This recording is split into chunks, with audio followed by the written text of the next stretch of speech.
Hi, I'm Danica, and today I'm going to teach you how to not go broke trying to rest.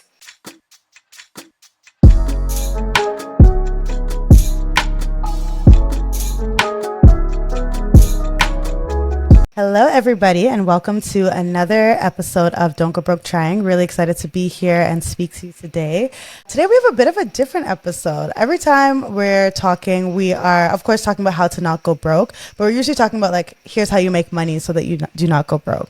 But today, we have a little bit of a different episode, and I'm very excited for it. Today, we are actually going to be talking to Danica Nelson, and she is going to be telling us all about how to not go broke trying to rest. So I think we live in a culture which really emphasizes hustling and going, and then you're preparing for retirement one day when you're 65. But Danica has a different approach to this, and I'm excited. I keep saying excited, but I'm really excited for you guys all to hear her approach to this. So welcome, Danica. How are you?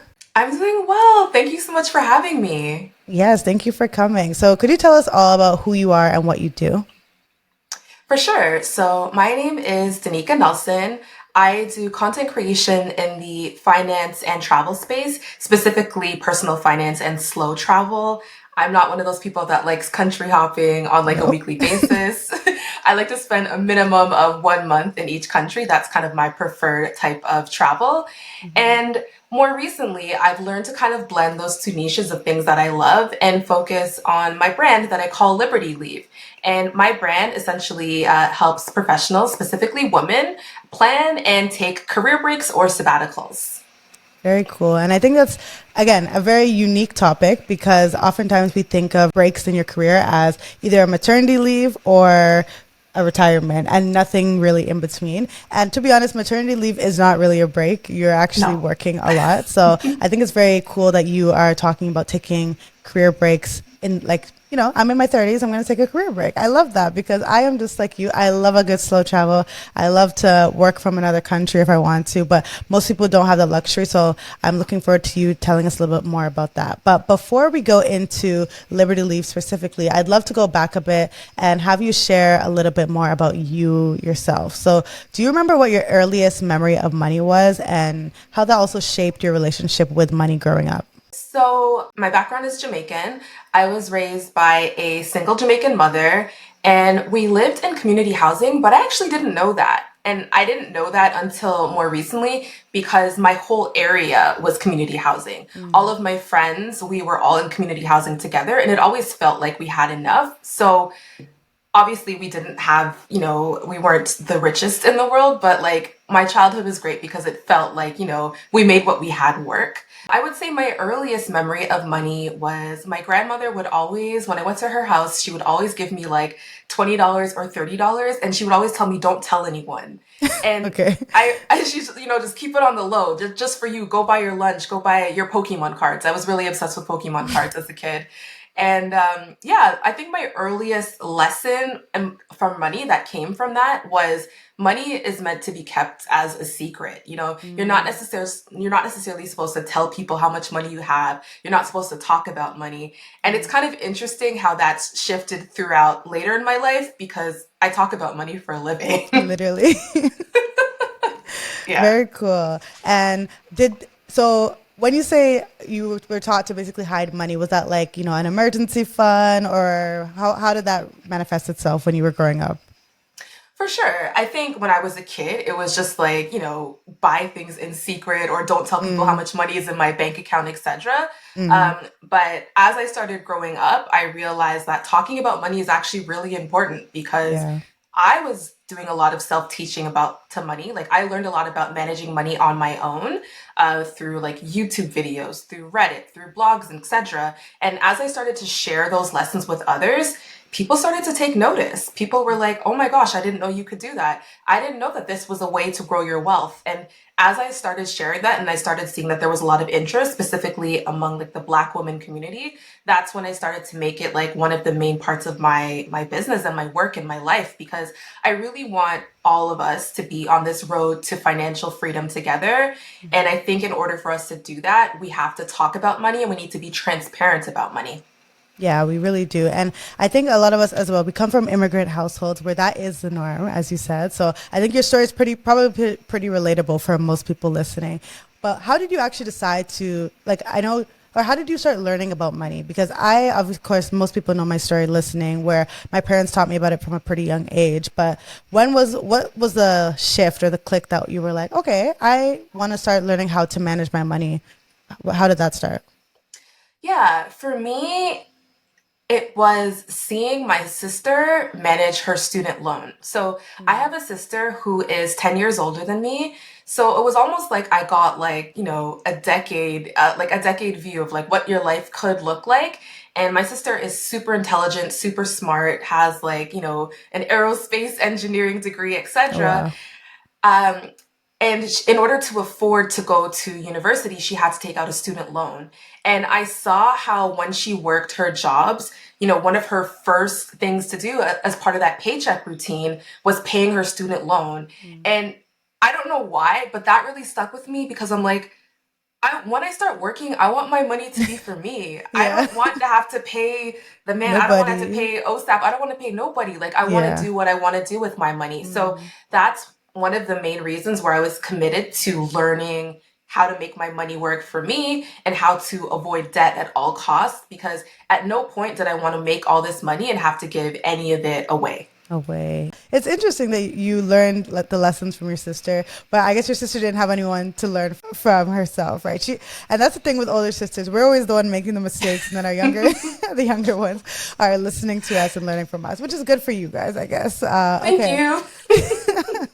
So in today's day and age, I feel like a lot of us glorify that hustling, as I mentioned earlier, but we really talk about how rest can actually be a wealth strategy. I think I followed you since like 2018 or 2019. I'm not sure. And I believe that you were one of the first people that I've ever seen that incorporated rest into your daily lives. And that was when you took your first sabbatical, or which you have now coined Liberty Leave. So could you tell us a bit about how your career journey led to you taking your first Liberty Leave? Absolutely. So, because I kind of shared with you earlier that I've always been afraid and like literally terrified of debt, I have always worked as hard as I can from as early as I could. Mm. So, in high school, I was working at McDonald's, and a lot of people who were working at McDonald's in high school, they'd work like, evenings here, weekends here. For me, like I was working full-time hours on the weekends. I was working full-time during the summer. I Wow. was really trying to, make the most that I could to be able to fund my, university degree when the time came because my parents just realistically were not going to subsidize that for me. So there was that. And then also all throughout university, I kind of kept the hustle going. I was working about 30 hours in my local mall selling cell Wow. phones to pay for my tuition, and like shout out to that commission because it worked.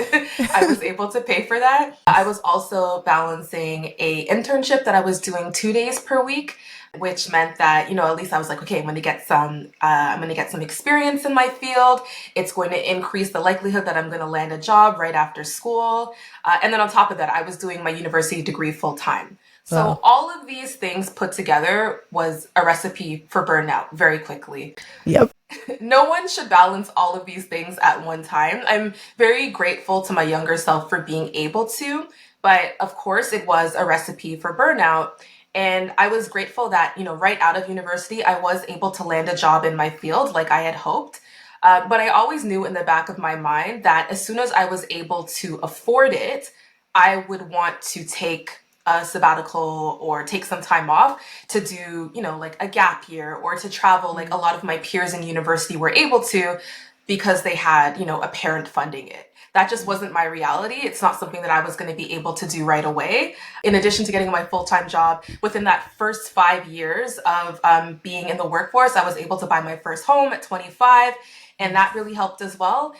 I knew all of those things were great, but I still needed to make this break happen. And, Mm. once I was able to take a step back in 2019, I successfully negotiated a 6 month sabbatical for my job and I made it happen. Wow. Okay. I want to know even more details about like how you are able to do that. How did you feel financially secure enough to actually rest and prepare to take that leave? For sure. So it took me 18 months to be able to save for that leave.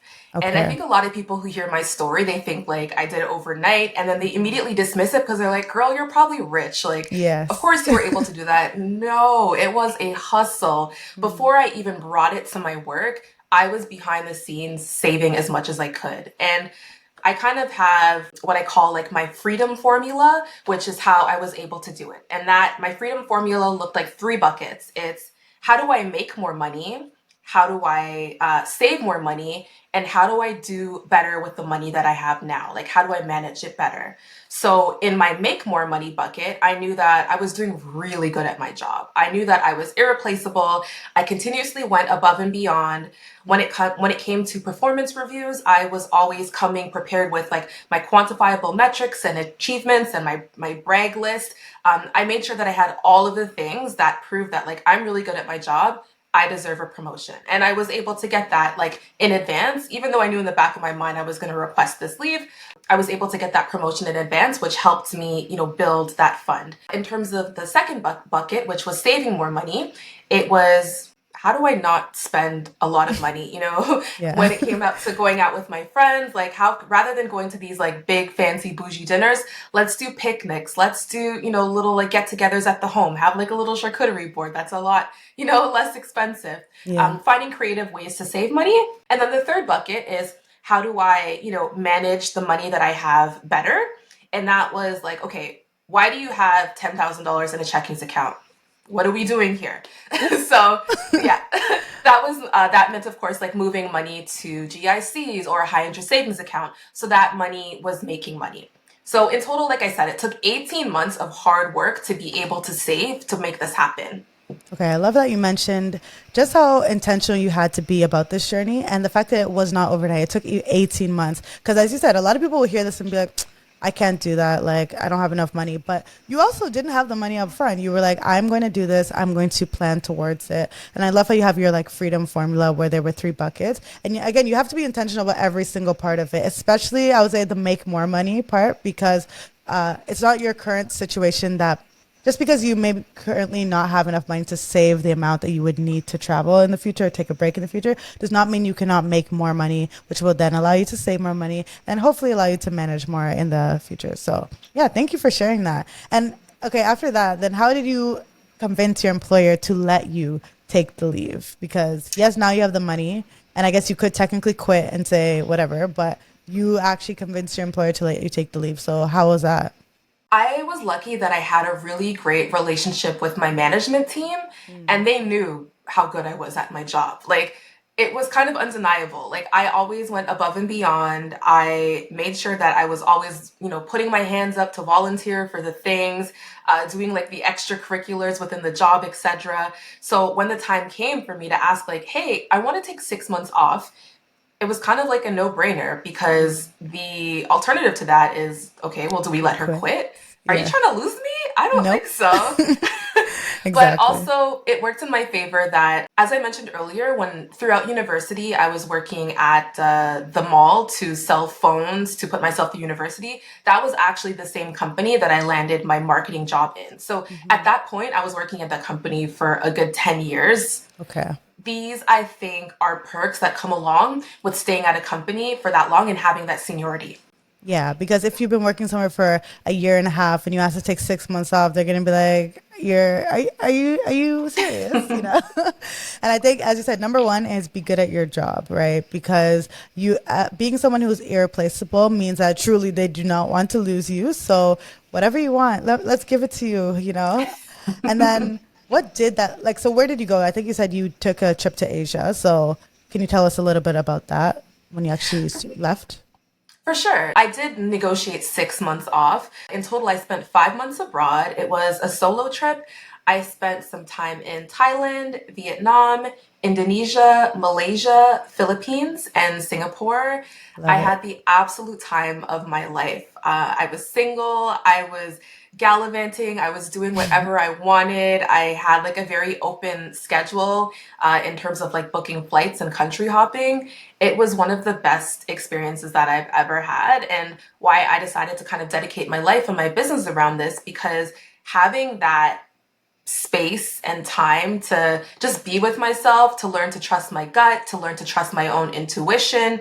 and just give myself time to be curious and like learn about people who were doing this full time. That's Yeah. when I got like firsthand exposure to digital nomads who were doing this for a living. I got to talk to people and ask them, how are you making money? Like, how are you affording to do this? And this was in 2019, 2020, at a time where remote work wasn't as common yet.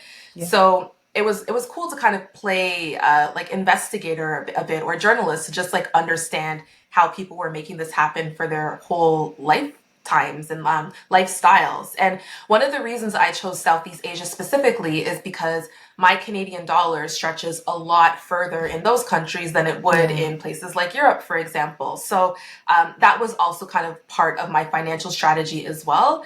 Saving that money for 18 months allowed me to like have it stretch quite far. Yeah, okay, that makes sense. I also went to Thailand. I went for 5 months and I had a similar experience. And I agree that when you're around people who are doing things that you may not even know, like you, I feel like you discover things that you didn't even know existed. Like I remember when I was doing Dubai once, I met somebody who was making $10,000 a month and she works from her laptop. And I was like, wait, what? Like, how do you do this? So I'm sure that being around those people kind of expanded your mind a lot more than wherever it was.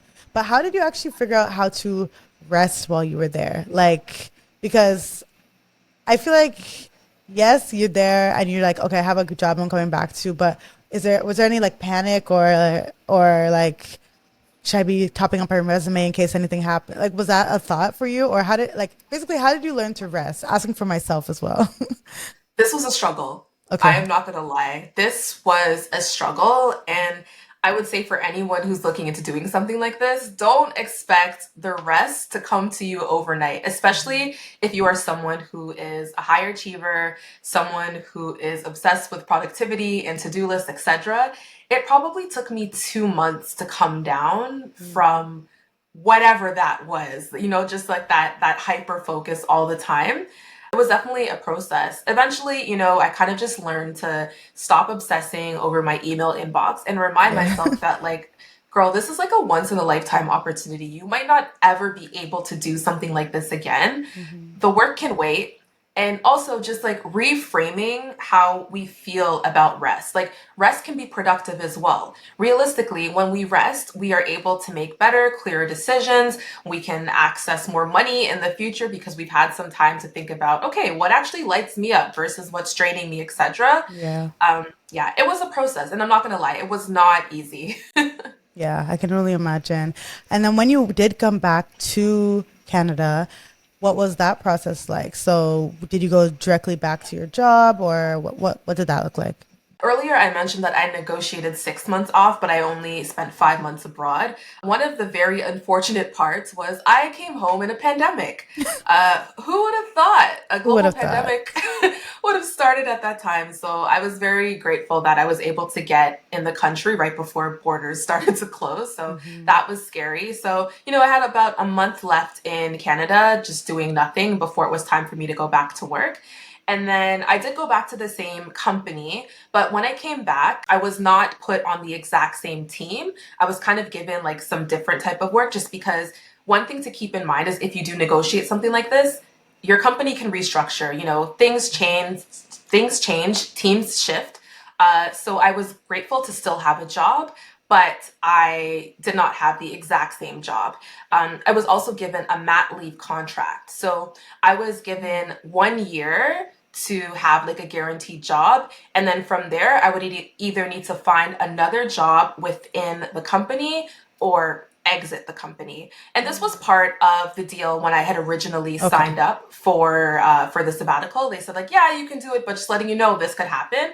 For me, it was worth the risk because I knew I really wanted to do this anyway. Yeah. And I ended up, landing my dream tech job right after. So or not right after, within about 8 months of me being back at that job. So it did work out for the best. Nice. And would you say that, I know you mentioned that rest is a way to, it can be a way to increase your income. So would you say that because you had the time to rest while you were abroad in Asia, you kind of had the ability to think about, okay, what do I actually want for my life? And then you could actually see what new roles you wanted to apply for. Is that accurate? Exactly. Exactly. When you are stuck in autopilot mode and you have a gazillion things that you're balancing at once, you're just not able to make the best decisions. You don't have a clear mind to really think truly, what do I want next for my life? Am I actually happy with what my life looks like right now, etc. So for me, having all that time and space made me realize, like, girl, you actually have a lot of skills that could be applied to other roles that pay significantly more money.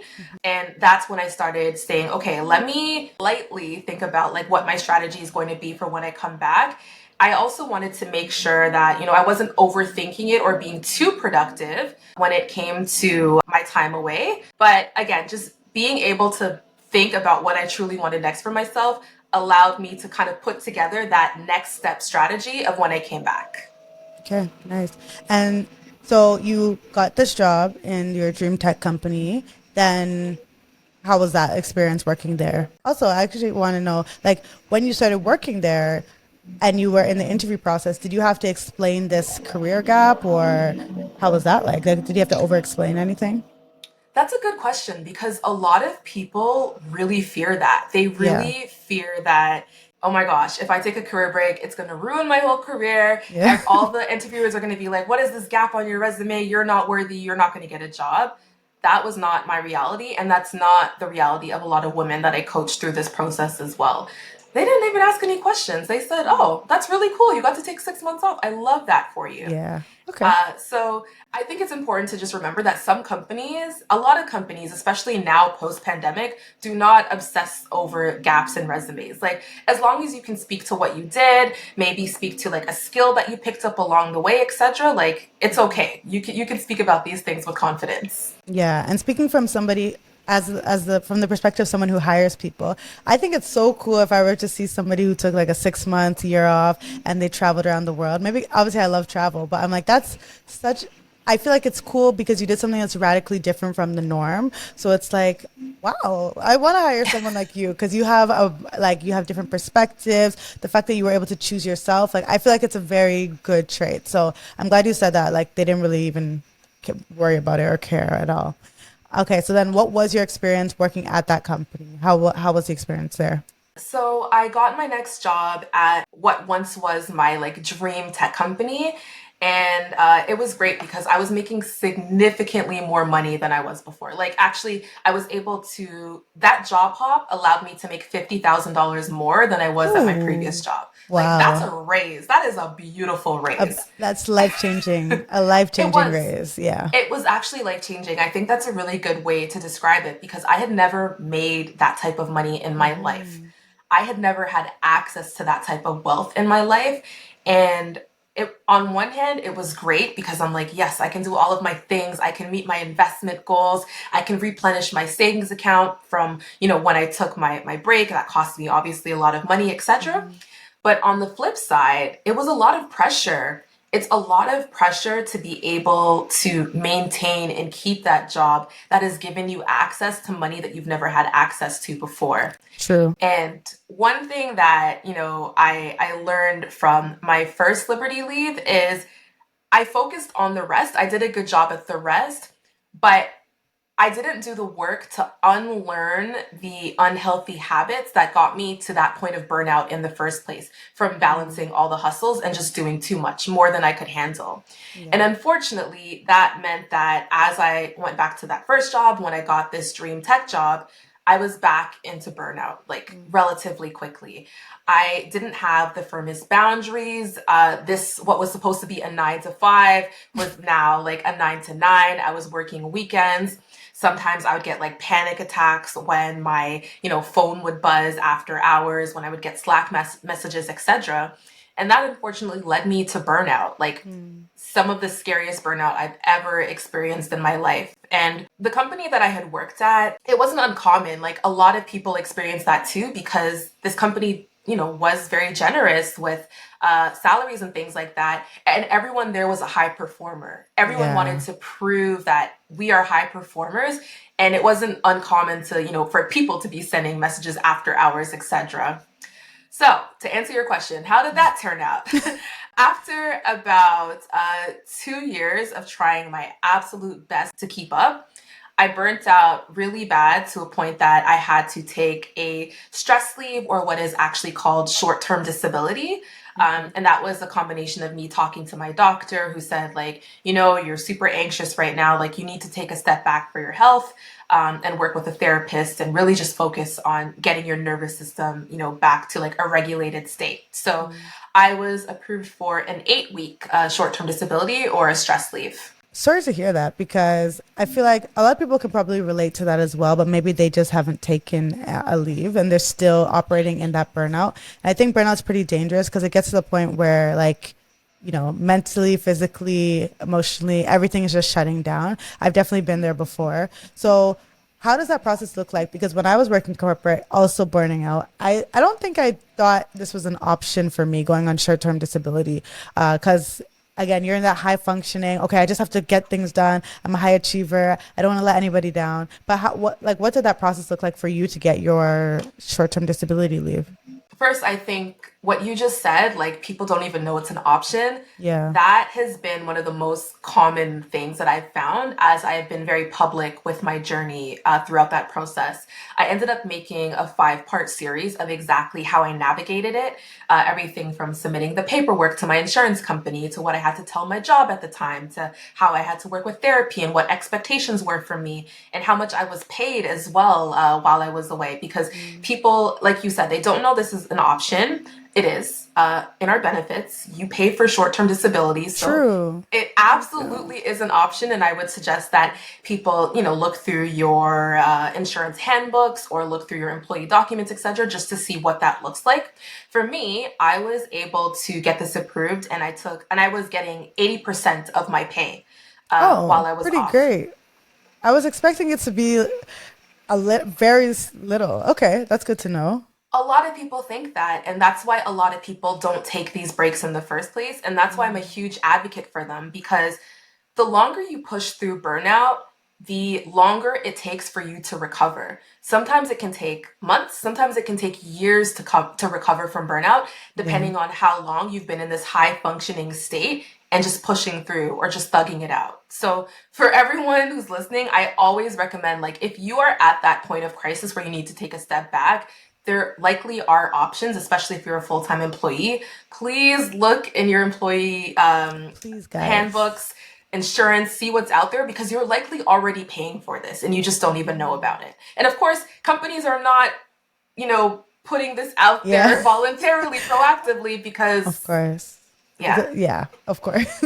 Okay, that's really good to know because I wish I knew this information when I was working corporate. Because honestly, I was just like, I gotta quit. Like, I just can't do it anymore, and I quit my job. But it's good to know because a lot of people don't have the option or the liberty to quit their job. So then, once you did come back from that break, I know some stuff happened, and then you went on a second Liberty leave. So could you explain exactly what happened after you came back from your 8 week leave? for sure. And this is the part that I always tell people, which is unfortunately a common part of the process. When you come back, you might not come back to a job. So Mm. for me, I took the 8 weeks off. I was feeling refreshed. You can also negotiate when you come back, like a different schedule. Maybe you're not working 9 to 5, 5 days a week. Maybe you're working half days. Maybe you're only working 3 full days a week, etc. Mm. I came back working, I think, 3 full days a week. By the fourth day of me being back, I was part of a mass layoff of like thousands of employees within the company. And Mm. this is common not only at the company that I was working at, but a lot of companies. Unfortunately, sometimes when you do take these leaves, um, you're part of a layoff or your role is impacted, there's a Mm. restructuring, your job is no longer there. Okay, that is a good caveat to have. But I guess when people do lay you off, that means you get a package or some kind of severance. Is that the norm typically? Yeah, depending on how long you've been there, what I Sure. learned from that experience is if you're part of a large layoff, you tend to have access to a higher severance amount. If it's a one-off, things can be like a little bit more sticky. So it depends Okay. on each individual situation. But for me, honestly, I was relieved. I was so relieved that I did not have to stay in that place. And I didn't even have to make the decision because the decision was made for me. I Yeah. was really grateful for that because I knew that I needed to change things up with my life.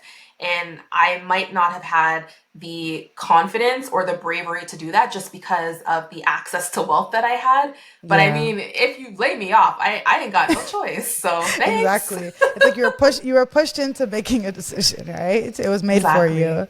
Okay, so then what happened after that? So you were burnt out, you took 8 weeks off, you came back.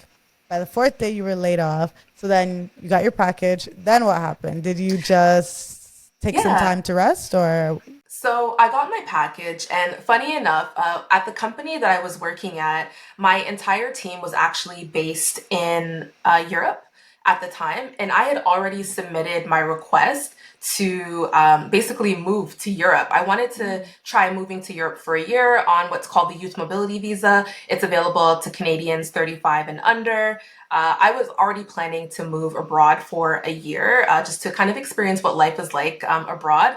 I was also in the process of selling my first condo because at that point I had been with my partner for many years and I knew that he wasn't going to move into this space. It was 500 square feet. We would have ended up not loving each other yeah. after just being forced in that space. So I had severance. I was literally had just sold my home. I had already had this plan to start moving abroad anyway, and I was already starting to get the paperwork together.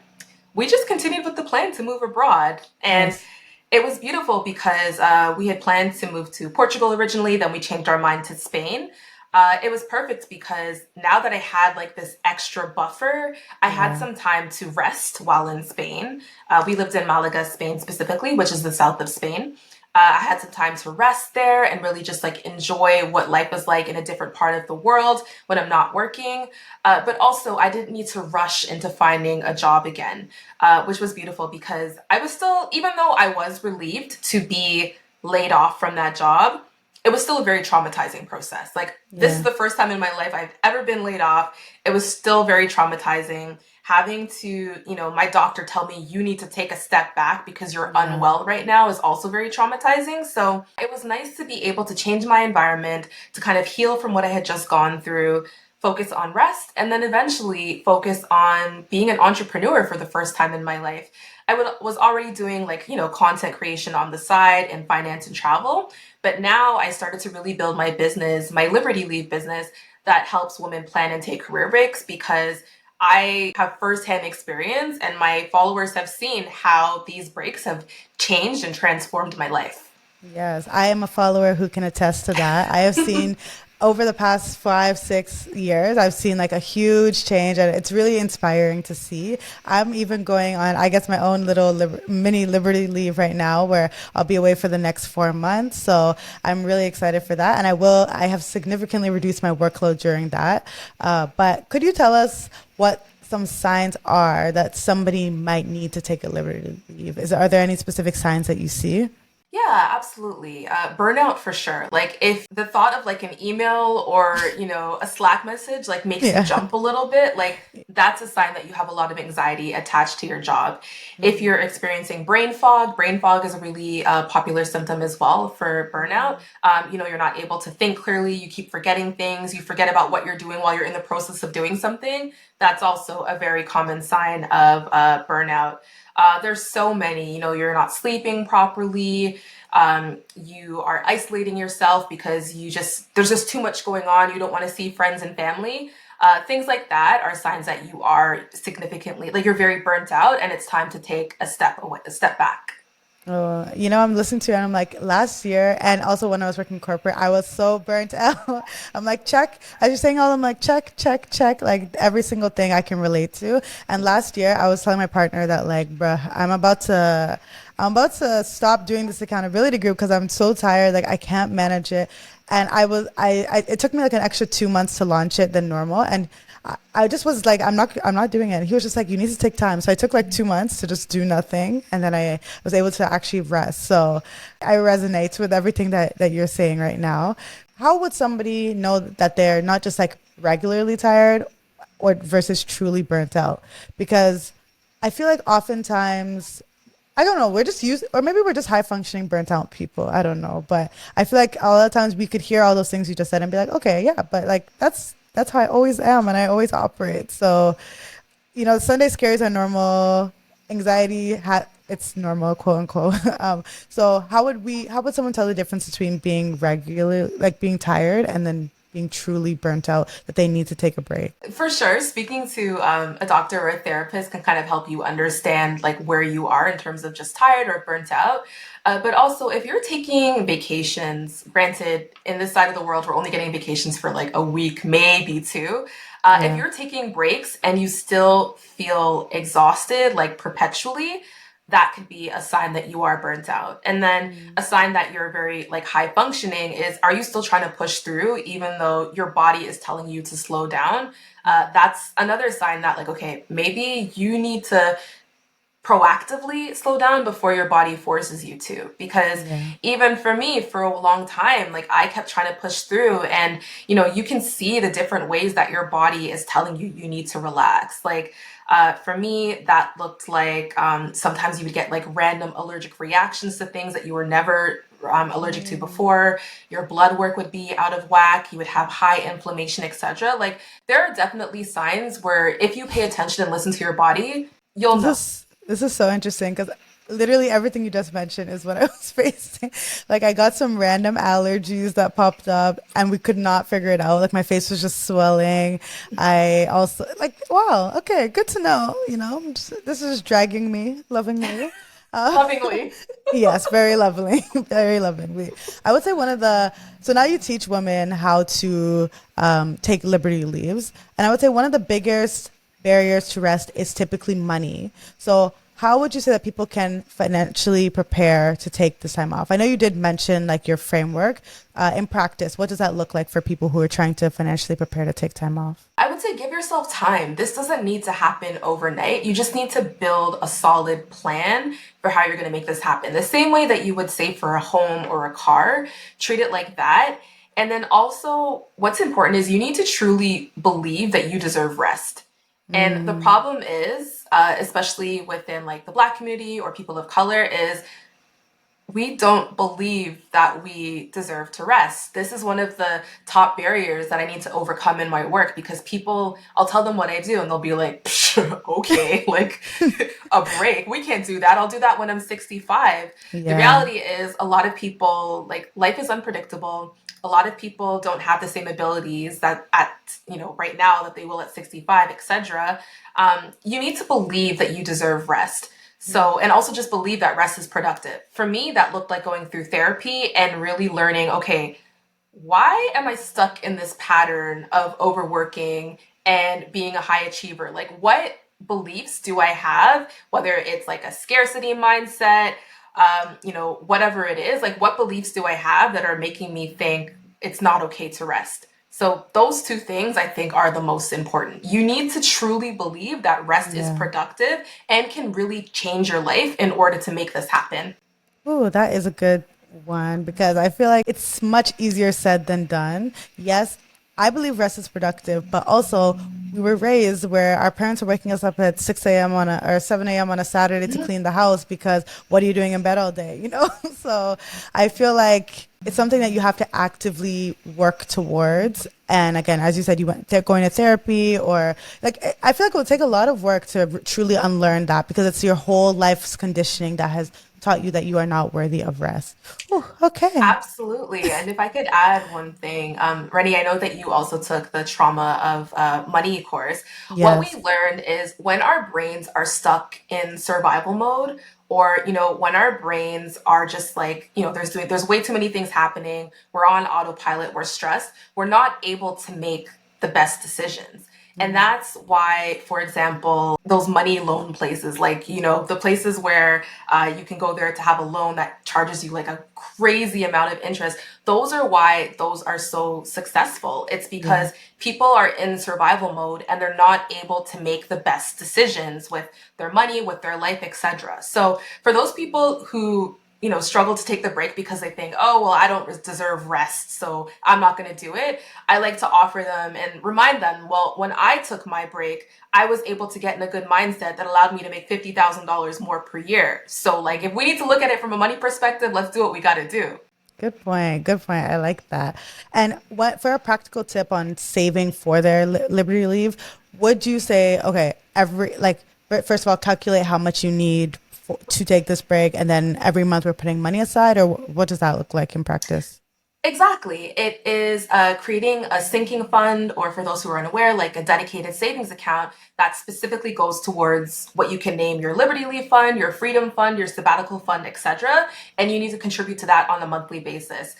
Bonus points if you can automate the deposits into that, so like you don't even have to think about it. But it needs to be on your mind. You need to track your progress because that's going to help you see, oh wow, I'm actually making some really good progress here. Like Yeah. this can be a reality for me. And I know that in your group you talk about a 4P framework. So could you tell us a bit about how it works? Yeah, for sure. So the 4P framework for Liberty Leave is pause, plan, pursue, and pivot. So pause, of course, is like, all right, we need to just stop. Let's take a step back. Let's just come down from everything that's just happened in life, just to get a second to breathe. Then the plan part, of course, is okay, how am I going to make this happen? Let's put the money stuff together, the make more money, spend less money, do better with my money. Like, let's get our freedom formula together so we can make this happen. And also, as part of your plan, you need to think about other things. Like, if you plan to take a Liberty Leave abroad, if you own a home, what are you going to do with that? Are you going to rent it out? That's what I did, for example, rent it out. If you have any dependents, for example, how are you going to make sure that they're taken care of while you're away? Are you going to bring them with you? Those are part of the plan. The pursue is actually doing the thing. So again, whether that's taking your break abroad, whether that's just, focusing on rest and relaxation at home, maybe just spending some more time with elderly parents, like making sure that that time during your pursuit phase is meaningful, and that, you're working towards gentle goals during that process. So, for example, if one of your goals is to get healthier, don't say like, oh, I want to get like rock hard abs and bench 200 pounds, like nothing like that. Maybe your gentle goal during that time is, I want to feel better about consistent movement. I want to move my body on a daily basis, whether it's, soft movement, moderate movement, etc. And then that pivot piece is also really important because, as I mentioned to you, in my first Liberty Leave, I kind of just went back to doing the same thing and ended up in the same place. So pivot to me now means like, okay, what are we changing? What are we elevating in ourselves to never get to that point again? So that means being firmer in your boundaries. Maybe it's finding a new job or a new field altogether because the one that you left wasn't lighting you up, it was draining you, and things like that. So pivoting into a life that's more aligned to your values and your beliefs so that you feel like you have, made the best use of this time away. I love this. And what stage would you say that people find the hardest for most people? Like, is there anyone that you think people struggle with the most? Yeah, I would say the first and the last, like the Yeah, that's what I pausing thought. again, specifically for like black women, people of color, like no one's trying to pause. No one is, when our parents, like you said, have told us rest is lazy, you have to be productive as possible, you have Yeah. to get all the accolades, get the degrees, get the raises. It's very difficult to convince people to pause in the first place. And then the pivot can be difficult too, because if we don't do that inner work, we will go back to the same place that we were before that led us to burnout in the first place. And also, it's scary to think about what life could look like if you changed everything. If you changed Yeah. all of this, time and energy you put into this career or this life and it's not working for you, to think about what your next step strategy is going to be can be really scary for people. And that's why a lot of people end up going back to the same place they were before. That kind of like dims their light and doesn't bring them peace. So those two things for sure can be challenging for people. Yeah, it's honestly what I'm getting from this is like rest is revolutionary, and it will Yes. take you to essentially unlearn a lot of things that you have learned in this life in order to truly rest. But it's definitely worth it, and it can help you make more money. It can help you just enjoy your life more. It can help you feel fulfilled. So it seems like it's worth it, but it is definitely a big task to undertake for sure. And Absolutely. And actually, what I've learned is a lot of people who take these Liberty Leaves, they end up pursuing entrepreneurship at the end. They actually had that time and space to think, oh, all these things that I was doing at my full time job, I can replicate that into my own thing Sure. and build like a flexible life that works more for me. I can work remote. I don't have to go to the office. I can create my own hours. So a lot of people end up coming out of these breaks happier than they were before because they've built a life on their own terms. Makes sense. Makes perfect sense. And entrepreneurship is fun and you get to choose your own path. But of course, we know it can be overwhelming. So I think that pivot piece is important in your framework because once you do pivot to whatever you're doing, even if it's entrepreneurship, you need to make sure you still have those boundaries that don't ensure that you go back into burnout for sure. Okay, so I know you recently launched your first Liberty Leave cohort. Congratulations on that. Thank Could you. you could you tell us a little bit about how the program works if anybody would like to join? Yeah, for sure. So I launched my course in community. It is a 6 week program that walks burnt out women through the process of being able to make their Liberty Leave a reality. So everything from figuring out mindset, like why do you feel like you need to not have firm boundaries? Why do you need to, work yourself to a point of burnout? Why don't you believe like you deserve rest, etc.? We cover everything from that. We cover out how to like plan your break as well. So figuring out your numbers. What is your freedom number? How much money do you actually need to save to make this a reality? We talk about what I had mentioned earlier, the freedom formula, like how do we save more, make more, manage our money better.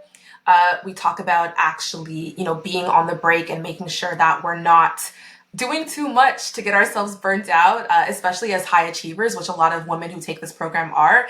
They want to figure out what are the best ways to be productive on this break.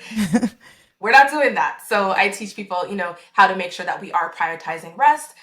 We also talk about navigating difficult conversations because a lot of people really struggle to, of course, communicate this to their employers if they are taking a break from work, but also they struggle to communicate to their family and friends because a lot of their family and friends are not supportive of this. Yeah. So there's like scripts to help navigate that. And then our last module of the 6 is just, your reintegration back into life. So what does that look like? Are you going back to the same job? Are you trying something new? How do we make sure that all of these good habits that you've made on this break, you keep and you don't get back to a point of burnout? It's a 6 week program that covers all of the above. These are things that I've had to learn the hard way that I'm sharing with my community so they're able to kind of make their liberty leaves happen for themselves in a way that doesn't burn them out again. Nice. Thank you for sharing. One of our mottos here on Dogo Pro Trying is that we like to learn from other people who made mistakes so we don't have to make the same ones that they did. So I think for anyone who is listening and can maybe see themselves in your story and you feel you're on the verge of burnout or maybe you're already burnt out, I think Liberty Leave would be a great place for you to learn how to actually take a purposeful pause and for hopefully to make the rest of your life even better going forward. So, if you could give one piece of advice for listeners to ensure they don't go broke trying to rest, what would that piece of advice be? My piece of advice would be make sure that you have a solid plan. As I mentioned a few times in this episode, that freedom formula is your key. You need to make more, you need to save more, you need to do better with your money, and you need to give yourself enough time to put those things in practice in order to be able to come up with enough money to do that. In addition to still maintaining an emergency fund, because as I mentioned, sometimes you come back from those breaks and your job might not exist Hmm. or there might be a restructuring, etc. So just make sure that you are prepared and you give yourself as much time as you can so that there's no hiccups along the way.